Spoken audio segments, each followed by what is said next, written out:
आज हामी तोषको कुरा गर्दैछौँ। तोष भनेको सन्तोष। यो शब्दलाई याद राख्नुस्। यदि साधकले यो सन्तोष भन्ने च्याप्टरलाई बुझेन, यो सन्तोष भन्ने कुरा जीवनमा लागू गरिएन भने साधकले गर्ने साधना कहिल्यै फलीभूत हुँदैन। साधकले जतिसुकै प्रयास गरे पनि, मेहनत गरे पनि क्षणभरको लागि आनन्द आउँछ। रक्सी खाए जस्तो, कफी खाए जस्तो, जाँड खाए जस्तो, गाँजा खाए जस्तो या ड्रग्स लिए जस्तो क्षणभरको लागि साधनाले आनन्द दिन्छ। तर यो आनन्दलाई दिगो पार्नको लागि, यो आनन्द सधैँ स्थापित गर्नको लागि, यसको लागि चाहिने तत्त्व के हो? पात्रता चाहिने। र यो पात्रता हो तोष, सन्तोष। यो सन्तोष भन्ने कुरा बुझ्नको लागि निड र विलका कुराहरू हामीले बुझ्नुपर्छ। किनकि जीवनमा निड पनि हुन्छ, जीवनमा विल पनि हुन्छ। विल भनेको इच्छा, निड भनेको आवश्यकता। र मान्छेको आवश्यकता के हो त? प्राणीको आवश्यकता के हो त भने घाँस, बाँस, कपास र उमेर पुगेपछि सहवास। यो कुरालाई आवश्यकता भनिन्छ। याद राख्नुस्, यो कुरालाई मैले सामान्य मान्छेको हकमा कुरा गरिरहेको छु। घाँस, बाँस, कपास, सहवास यो जीवनको प्राणी मात्रको आवश्यकता हो। यो आवश्यकता प्राप्त भएन भने त्यसको लागि मेहनत गर्नुपर्छ, सङ्घर्ष गर्नुपर्छ, अध्ययन गर्नुपर्छ, जे गर्नुपर्छ गरिन्छ। यो सबै प्राणीले घाँस, बाँस, कपास, सहवासको लागि प्रयास गरिरहेका हुन्छन्।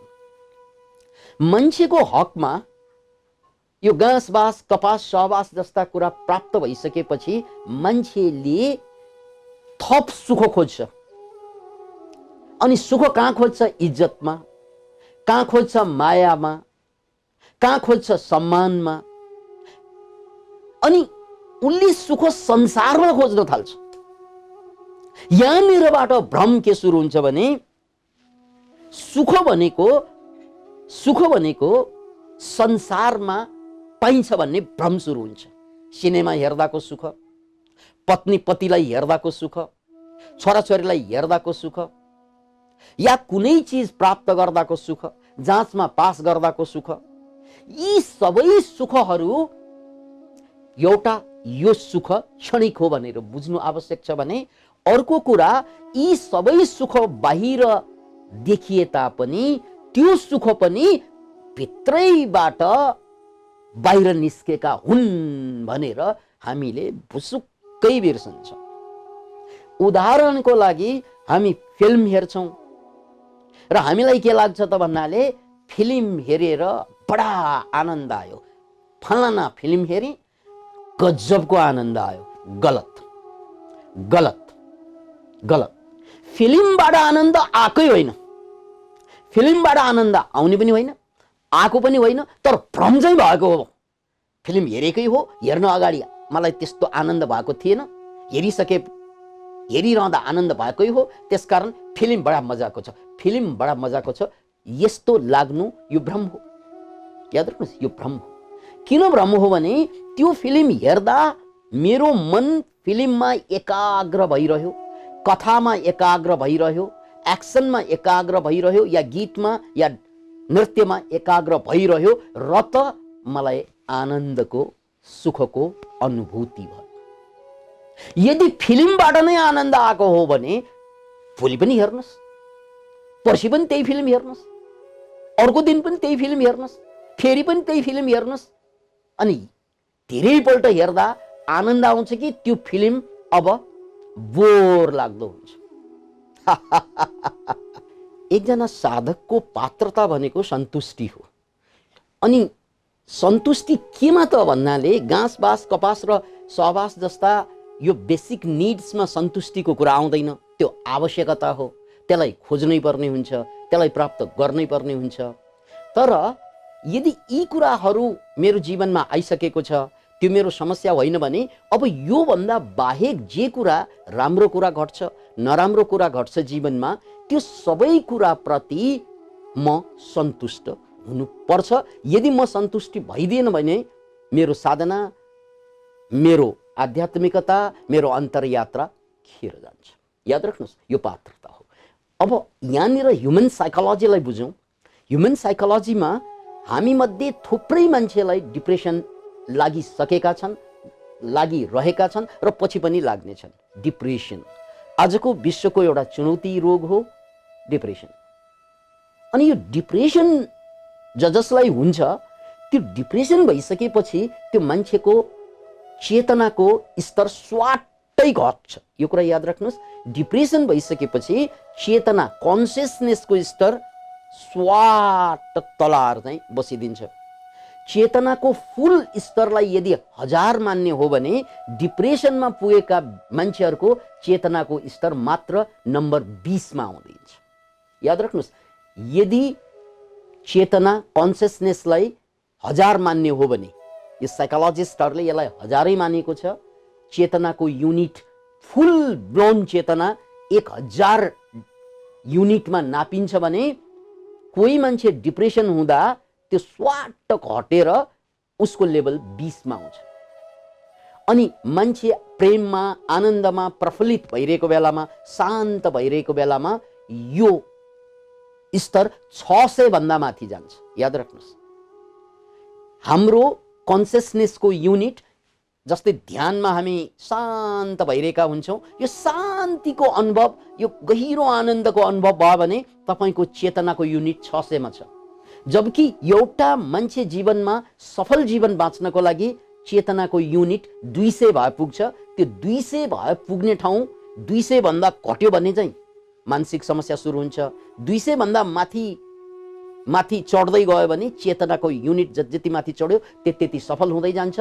र शान्तिको लागि, मुक्तिको लागि, ज्ञानको लागि, त्यसको लागि भने 700 भन्दा पर, 600 भन्दा पर यदि युनिट पुग्यो भने हामी अब एनलाइटनमेन्टतिर बढेका हुन्छौँ।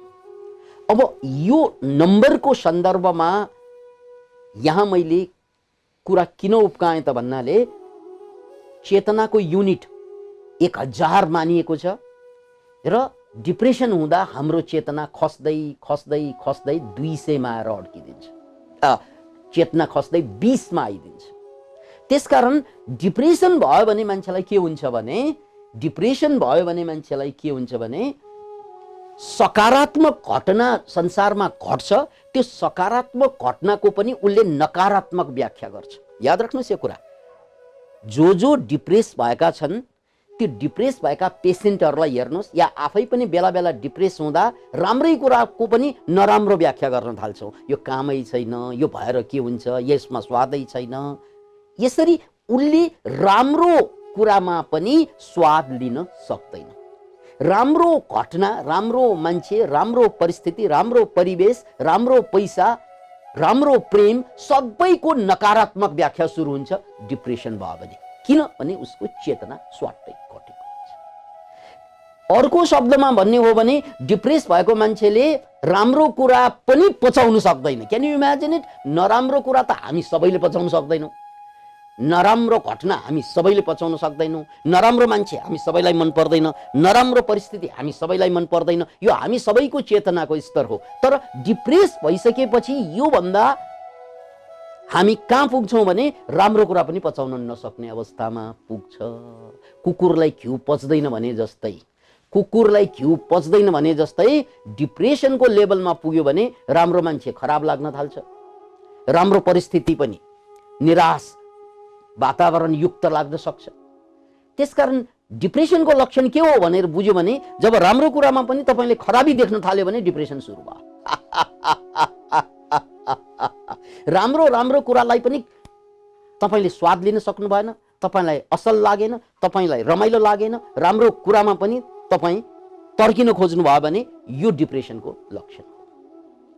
अनि सामान्य मान्छेको चेतनाको नम्बर युनिट कति हुन्छ? 200 भन्दा माथि हुन्छ।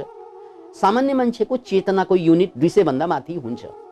त्यसकारण सामान्य मान्छेको हकमा उसलाई नकारात्मक कुराले त खोज्छ। नकारात्मक परिस्थिति, नकारात्मक मान्छे, गरिबी, यो सबै कुरा उसले पचाउन सक्दैन। नेगेटिभ कुरा उसले पचाउन सक्दैन, खराब कुरा उसले पचाउन सक्दैन, तर असल कुरा पचाउन सक्छ। कसैले तिमीलाई आई लभ यु भनिदियो भने म त खुसी हुन्छु भनेर व्याख्या गर्ने गर्छन् नि।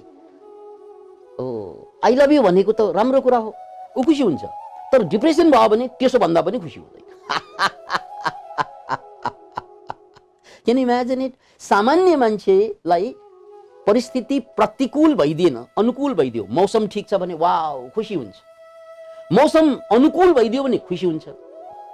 मौसम प्रतिकूल भइदियो भने ऊ दुखी हुन्छ। सामान्य मान्छे हेर्नुहोस् है, सामान्य मान्छे मौसम प्रतिकूल भइदियो भने ऊ दुखी हुन्छ, अनुकूल भइदियो भने, राम्रो भइदियो भने ऊ खुसी हुन्छ। त्यस्तै परिवारले राम्रो व्यवहार गर्यो भने ऊ खुसी हुन्छ, नराम्रो व्यवहार गरियो भने ऊ दुखी हुन्छ। यानी नकारात्मक घटनामा, नकारात्मक परिस्थिति, नकारात्मक मान्छेमा उसले स्वाद लिन सक्दैन, उसले पचाउन सक्दैन, तर सकारात्मक कुरालाई पचाइरहेको हुन्छ। त्यसैले अब हामीले के बुझ्नु पर्यो? यदि डिप्रेसन भइदियो भने सकारात्मक कुरा पनि पचाउन सक्दैन, राम्रो कुरा पनि पचाउन सक्दैन, राम्रो काम पनि मन पर्दैन, राम्रो गीत पनि मन पर्दैन, राम्रो कुरा पनि उसलाई एलर्जी, राम्रो कुराले पनि उसलाई चाहिँ एलर्जिक रियाक्सन गर्न सक्छ डिप्रेसन भयो भने। होइन मलाई डिप्रेसन भएको छैन, म सामान्य हुँ भने खराब कुरा त म पचाउन सक्दैन, खराब परिस्थिति मलाई पनि मन पर्दैन, खराब मान्छे म पचाउन सक्दैन, तर राम्रो मान्छे, राम्रो कुरा, राम्रो अवस्था, राम्रो कुरा मलाई मनपर्छ, म पचाउँछु, म ग्रहण गर्छु राम्रो कुरालाई। यो राम्रो कुरालाई ग्रहण गर्नु भनेको म सामान्य हुँ। तर अब हेर्नुहोस् है, यहाँभन्दा माथिको अवस्था आध्यात्मिक अवस्था हुन्छ। त्यो अवस्थामा नराम्रो कुरालाई पनि पचाउनु सक्नु।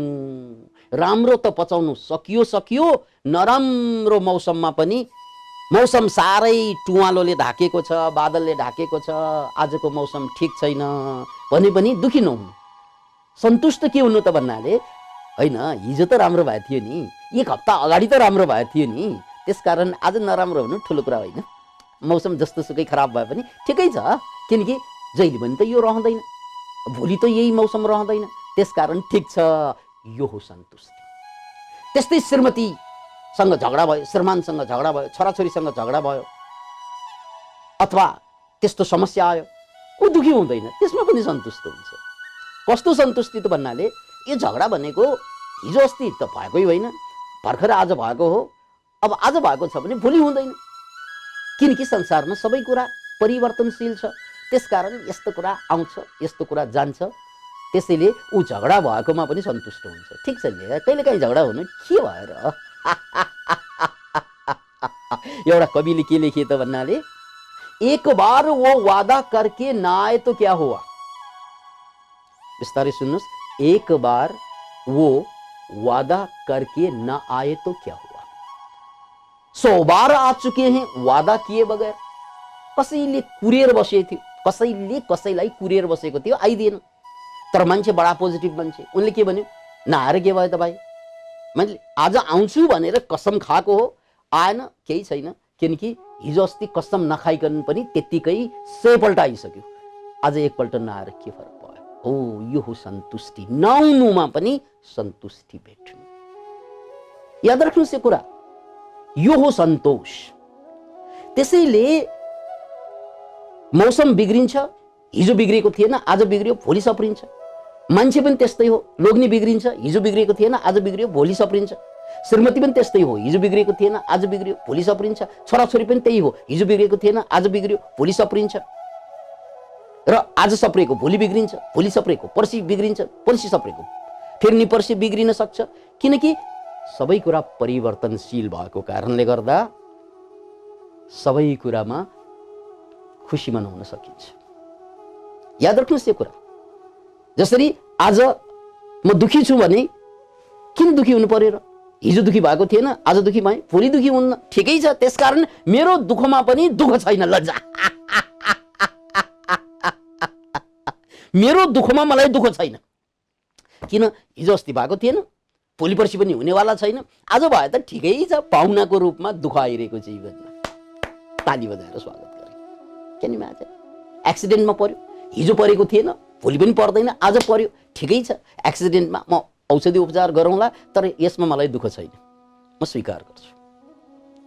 यहाँ शब्द स्वीकारलाई बुझ्नुहोस्। जुन जुन कुरालाई तपाईँले स्वीकार गर्नुभयो त्यो कुराले दुःख दिन छोडिदिन्छ, र जुन जुन कुरालाई तपाईँले बहिष्कार गर्नुभयो ती सबै कुराले तपाईँलाई दुःख दिन्छ। याद राख्नुहोस् यो कुरा, जुन कुरा स्वीकार गरिन्छ त्यसले दुःख दिन छोडिन्छ, जुन कुरा बहिष्कार गरिन्छ त्यो कुराले दुःख दिन्छ।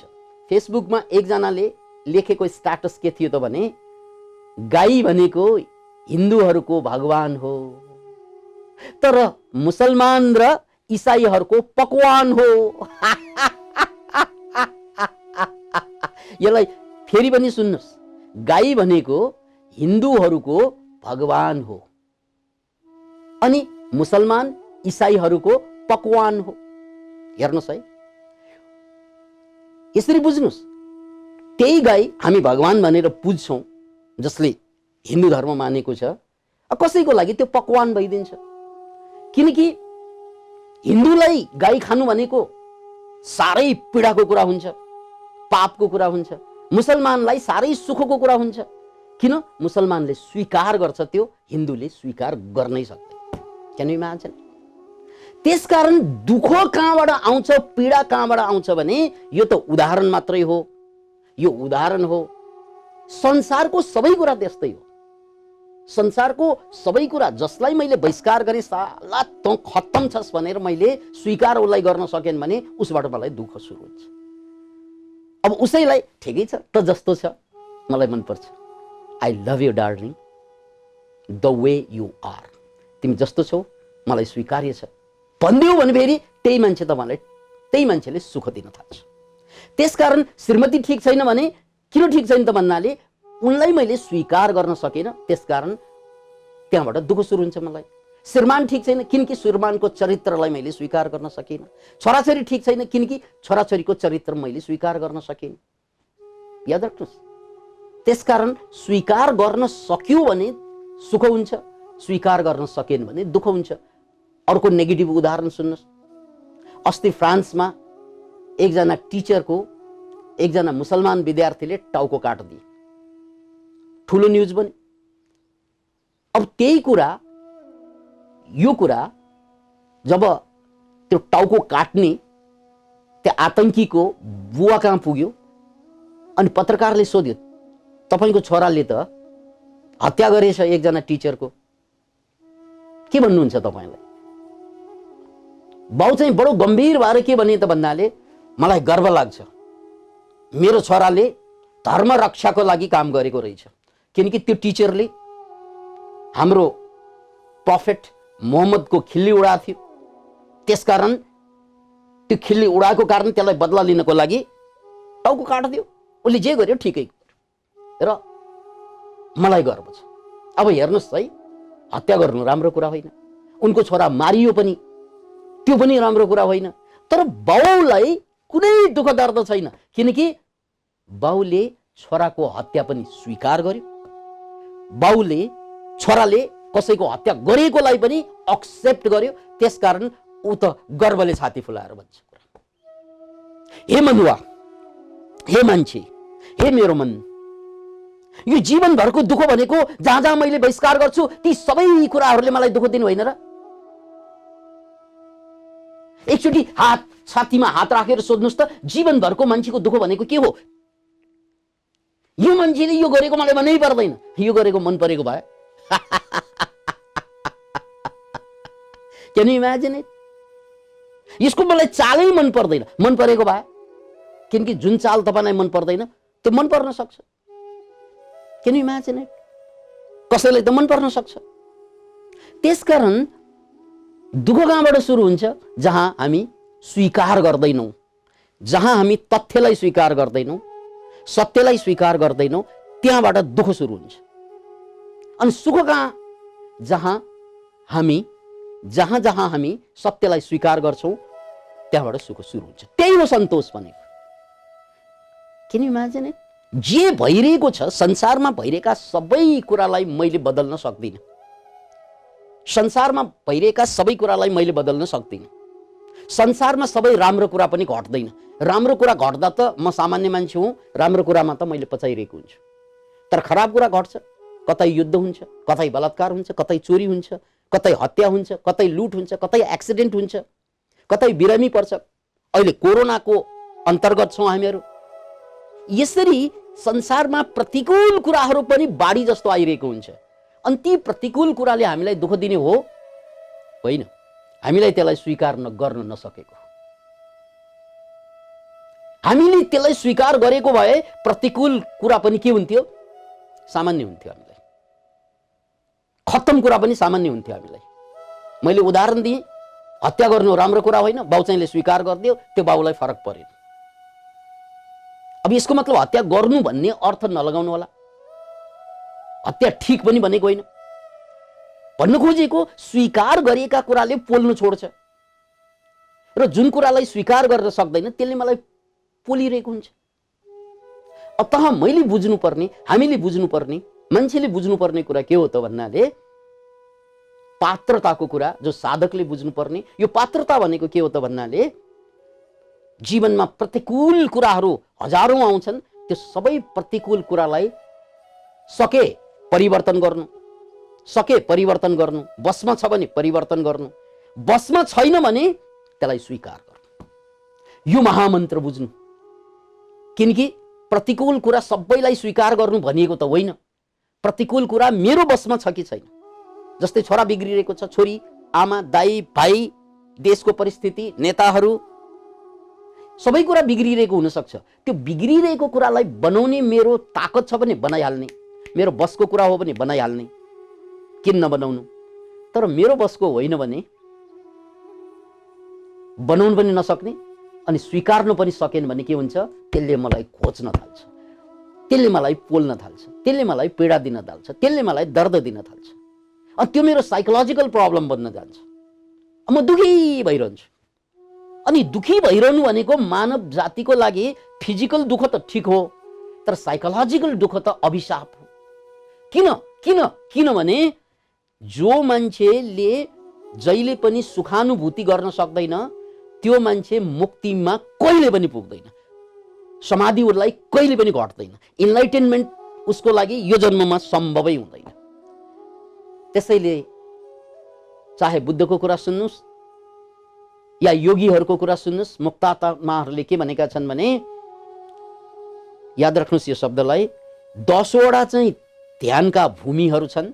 पहिलो भूमि हो आह्लाद भूमि। आह्लाद भूमि त्यो भनेको आनन्द भूमि। यदि साधक आनन्दित भइरहेन भने उसमा कहिले पनि पात्रता हुँदैन मुक्तिको। चाहे धर्मग्रन्थ सुन्नुस्, सत्सङ्ग गर्नुस्, ध्यान गर्नुस्, केही पनि फरक पर्दैन। आनन्द आनन्द आनन्द। आनन्द भनेको घर बनाउनलाई जग बनाए जस्तै, घर बनाउनलाई जग बनाए जस्तै मुक्तिको लागि, ज्ञानको लागि, इन्लाइटेनमेन्टको लागि, सफलताको लागि आनन्द बेस लाइन हो। याद राख्नुहोस् यो शब्द। हामी साधकहरूले के बुझ्नु पर्यो भने, मेरो मन आनन्दित भइरहेन, मेरो मन विचलित भइरह्यो भने जिन्दगीभर ध्यान गरे पनि मेरो परिवर्तन सम्भव छैन, जिन्दगीभर धर्मग्रन्थ पढे पनि सम्भव छैन, जिन्दगीभर सत्सङ्ग गरे पनि सम्भव हुँदैन यदि मेरो मन दुखी भइरह्यो भने। अनि मन दुखी किन भइरहन्छ त? किन भइरहन्छ त भन्नाले म नेगेटिभ कुरालाई पचाउन सक्दैन क्या। मलाई रिस उडेर आउँछ त्यो मान्छेले त्यस्तो गरिरहेको देखेर भन्छौँ नि हामीहरू। त्यस भए बदल्नु त्यो मान्छेलाई, सक्यो भने बदल्नु, सकेन भने चुपचाप स्वीकार गर्नु, यो यस्तै हो। तपाईको छोराले दुःख दिए होला, छोरीले होला, लोग्नेले होला, स्वास्नीले होला, दाइले होला, भाइले होला, नेताले होला, व्यापारीले होला, सके बदल्नु उनलाई, सके बदल्नु उनीहरूलाई, सके बदल्नु उनीहरूलाई। सक्दैन सर, त्यस भए स्वीकार गर्नु। यस्तै छ, त्यस्तै छ। त्यसकारण यो बेस लाइन हो, यो पात्रता। र याद राख्नुहोस् अधिकांश साधकमा यो पात्रतै छैन। ऊ साधना गर्छ, पात्रता छैन, उसले स्वीकारै गर्न सक्दैन, उसले स्वीकार गर्न सक्नुपर्छ। त्यसैले सन्त कबीरको यो वचन यहाँ बडो मननीय छ। सन्त कबीरले एक ठाउँमा के लेखेका छन् भने अद्भुत कुरा लेखेका छन्। कबीरा तेरी झोपडी गलकटियन के पास। गलकटियन भनेको जसले चाहिँ घाँटी काटेर यो खसी बोका राँगा अब जो छ त्यसलाई मार्ने गर्छ, जसलाई हामी पुरानो शब्दमा कसाई भन्छौँ। कबीरा तेरी झोपडी, कबीरा तेरी झोपडी गलकटियन के पास, जैसे करनी वैसे भरनी, तू क्यों भए उदास। यो अद्भुत वचनलाई यसलाई नोटै गर्नुहोस्। कबीरा तेरी झोपडी गलकटियन के पास, जैसे करनी वैसे भरनी, तू क्यों भए उदास। अंतिम पटक, कबीरा तेरी झोपड़ी गलकटियन के पास, जैसे करनी वैसे भरनी, तू क्यों भए उदास। यसको अर्थ के हो त भने कबीरले आफैलाई सम्बोधन गर्दैछ, हे कबीर, तेरो घर यो मासु बेच्ने त्यो कसैको घरसँग टाँसिएकै घर हो तेरो। दिनदिनै काट्छन्, दिनदिनै काटेको देखिन्छ। कबीरा तेरी झोपड़ी गलकटियन के पास, जैसे करनी वैसे भरनी, तू क्यों भए उदास। अब उनले गला काटेर दिनदिनै खसी बोका काटेको, कसैले त मान्छे काटिरहेको हुन्छ, कसैले ज्यानै लिइरहेको हुन्छ। ज्यान लिनुलाई नै आफ्नो धर्म ठान्ने मान्छे पनि आतंकवादीहरू दुनियाँभरमा छन्। ज्यान लिनु नै, अरूको ज्यान लिनु आफ्नो धर्म बुझ्ने मान्छे पनि छन् दुनियाँमा। तिनीहरूलाई सकिन्छ रोक्न? सकिन्छ? कुनै आतंकवादीलाई रोक्ने सबैको ताकत हुन्छ? हुँदैन। हो, जसको ताकत छ त्यसले रोक्ने नै हो, अनि जसको ताकत छैन उसले के गर्ने त? मुसुक्क हाँस्ने, स्वीकार गर्ने। जसले जे कर्म गरेको छ त्यसको फल उसले भोग्ने हो, मैले त भोग्ने होइन। जैसी करनी वैसी भर्नी, जसले जुन कर्म गरेको छ भोग्ने त उसैले हो, मैले त भोग्ने होइन। कसैले अपराध गर्दैछ, कसैले बेइमानी गर्दैछ, कसैले लुट्दैछ, कसैले बलात्कार गर्दैछ, कसैले घुस खाँदैछ, सक्यो भने रोक्नु, च्याप्प समातेर रोक्नु, यही रोक रोक, सक्यो भने। अनि सकेन भने सबैलाई सकिँदैन। सकेन भने त्यो उसको कर्मको फल उसले पाउने हो, मलाई के। उसको कर्मको फल उसले भोग्ने हो, मलाई के। उसको खराबीको कर्मको फल त मैले भोग्ने होइन। याद राख्नुहोस्। त्यसैले दुनियाँमा जुन अपराध, बेइमानी, भ्रष्टाचार, अनाचार, दुराचार, आतंक दुनियाँमा छन्, घरभित्र पनि छन्। सके रोक्ने हो, तर सबैलाई रोक्न सकिँदैन क्या। रोक्न नसकेकोमा हामी रिसाएर बस्छौँ भित्रबाट। त्यो मान्छे मलाई मनै पर्दैन भने मलाई घरमा आयो कि छन न रिस उठेर आउँछ। मेरो अनुहारै यस्तो यस्तो हुन्छ। किन लाग्छ अनुहार यस्तो अब राम्रै अनुहार पनि यस्तो यस्तो भएर यो मान्छे धेरै यो अरे यार, उसलाई हेरेर आफ्नो अनुहार किन बिगार्नु पर्यो। सके बदल्नु उसलाई, सकेन भने स्वीकार्नु उसलाई। त्यो हो सन्तोष। ऊ पापी छ, मैले बदल्न सक्दैन, म सन्तुष्ट छु, यो उसको प्रब्लम। इङ्ग्लिसमा एउटा शब्दावली, that is his problem or her problem. सक्यो कुरा, मेरो प्रब्लम त होइन नि त्यो। कोही मान्छे चोर छ, मैले उसलाई चोरी गर्नुबाट रोक्न सक्दैन। अब उसले चोरी गरे, दुनियाँमा मलाई मान्छे मन पर्दैन, अचेलका मान्छे भलाइ नै गर्दैन, सबै ठग छन्, सबै चोर छन्, सबै लुटेरा छन्, सबै बेइमान छन्। मलाई यो शब्द दिएर शब्द फेर्ने मान्छेदेखि मुखा हान्दिउँ जस्तो लाग्छ भन्ने हुन्छ नि हामीलाई। किन भने त्यो भन्नुभयो भने तपाईँ कहिले पनि साधक हुँदैन। सक्यो तपाईँको, त्यो उसको प्रब्लम हो, तपाईँको हो र त्यो? बेइमानी उसको प्रब्लम हो, तपाईँको हो र? कमजोरी उसको प्रब्लम हो, तपाईँको हो र? त्यसकारण सक्यो भने बदल्नु भाइ नेगेटिभ कुरालाई, सकेन भने स्वीकार्न सिक्नु। त्यही हो सन्तोष। ठिक छ, ठिक छ। यो सन्तोष भएन भने मनमा शान्ति, आनन्द हुँदैन। त्यो भएन भने तपाईँ जिन्दगीभर ध्यान गर्नुहोस्, मुक्तितिर जाँदैन। जिन्दगीभर कथा सुन्नुहोस्, जिन्दगीभर किताब पल्टाउनुहोस्, जिन्दगीभर सत्सङ्ग गर्नुहोस्, पात्रता भएन। अब बुझ्नुहोस् त, यो दुनियाँमा ध्यान गर्ने मान्छेहरू, योग गर्ने मान्छेहरू, गुरुको पछि पछि लाग्ने मान्छेहरू कति पात्रता लिएर लागेका छन्। दुनियाँभरको जिन्दगीभरको बेइमानी खोपडीमा राखेर ऊ गुरुको सङ्गतमा आउँछ। दुनियाँभरको बेइमानी खोपडीमा राखेर ऊ ध्यान गर्न थाल्छ। दुनियाँभरको बेइमानी, बदमासी, कमजोरी दिमागमा टक्क दही जमा जस्तो जमाएर राख्ने, अनि मलाई ध्यानै लागेन यार भन्ने। कहाँबाट लाग्छ ध्यान? सत्सङ्ग त कति गरेको हो मेरी आमाले, मेरो बाबाले, कोही बदलेकै देख्दैन। कहाँ बदल्ने उनीहरू? उनीहरू बदलिँदैन, बदल्ने तपाईँ हो। त्यसकारण यदि पात्रता भइदिएन, स्वीकार गर्न सकेन, याद राख्नुहोस्, नेगेटिभ कुरालाई सके बदल्ने, नसके स्वीकार गर्ने यो क्षमता भएन भने तपाईँ दुखी हुन्छ। लोग्ने देखे पनि दुःख, हाकिम देखे पनि दुःख, सिपाही देखे पनि दुःख, साथी देखे पनि दुःख, किनकि सबैमा कमजोरी छ, सबैमा प्रब्लम छ। आज खुसी दिने मान्छेले भोलि दुःख दिन्छ तपाईँलाई, अनि तपाईँ पचाउन सक्नुहुन्न।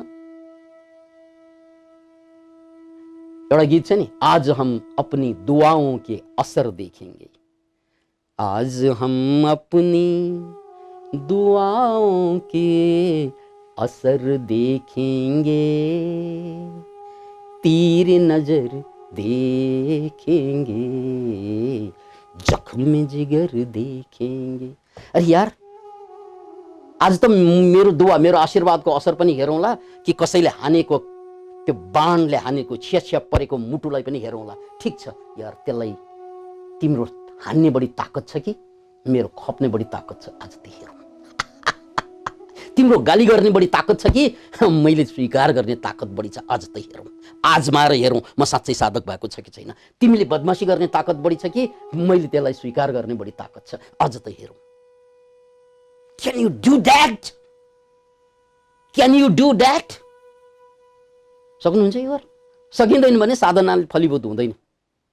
सकिँदैन भने यो ज्ञान, यो ध्यान, यो सत्सङ्ग केही पनि काम लाग्दैन। क्षणिक हुन्छ सबै, रक्सी खा जस्तै, गाँजा खा जस्तै, खाउन्जेल ठिक, त्यसपछि बेठिक। यो ध्यान पनि त्यस्तै, यो सत्सङ्ग पनि त्यस्तै, सुनुन्जेल गरुन्जेल ठिक, त्यसपछि बेठिक हुन्छ। किनकि जाने त त्यही संसारमा हो जसलाई तपाईँले स्वीकारै गर्न नसकेर पीडित भएर बसेको छ मनुवा। अनि पीडाको अवस्थामा भूमि, फाउन्डेसन, जसलाई आह्लाद भूमि भनिन्छ, त्यो भूमि समाप्त हुन्छ साधकको।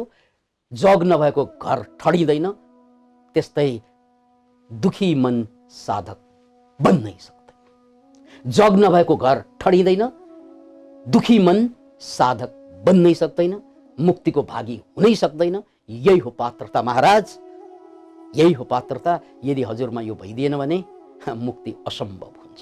र दुनियाँभरका मान्छेले साधना गर्छन्, सत्सङ्ग गर्छन्, तर पात्रता निर्माण गर्न फुसुकै बिर्सिदिन्छन्। त्यसकारण जनकपद 70 वर्ष पुग्यो, किनकि साधना गरेको हो, हवन गरेको हो, सत्सङ्ग गरेको हो, तर मुक्ति, ज्ञान, वैराग केही पनि जन्म लिएन। किन भन्नाले यहाँ पात्रता बनाउन बिर्सनु भयो। यही कुरा हामी सबैको कहानी हो, घर घरकी कहानी, साधक साधककी कहानी। बिना पात्रता साधना थाप्ने काम नगरौँ, बिना पात्रता सत्सङ्ग थाप्ने काम नगर्नुहोस्, बिना पात्रता स्वाध्याय थाप्ने काम नगरौँ, किनकि त्यसको कुनै अर्थ छैन। पात्रता बनाउनुहोस्, नेगेटिभ कुरालाई सके बदल्नु, सकेन भने मुसुक्क हाँसेर यस्तै हो, it's all right, that's his business, that's her business. सके कुरा, म त साधक हुँ, म त ध्यान गर्न गएँ, त चाहिँ चोरी गरेर बस, त गाली गरेर बस, त रिस देखाएर बस, त ठगेर बस, त बेइमानी गरेर बस, म त ध्यान गर्न गएँ। खुसी छ, यो तिम्रो बिजनेस हो भन्न सकौँ। यति सक्नुभयो भने पात्रता निर्माण भयो, अन्यथा समयको बर्बादी भयो। जय होस्।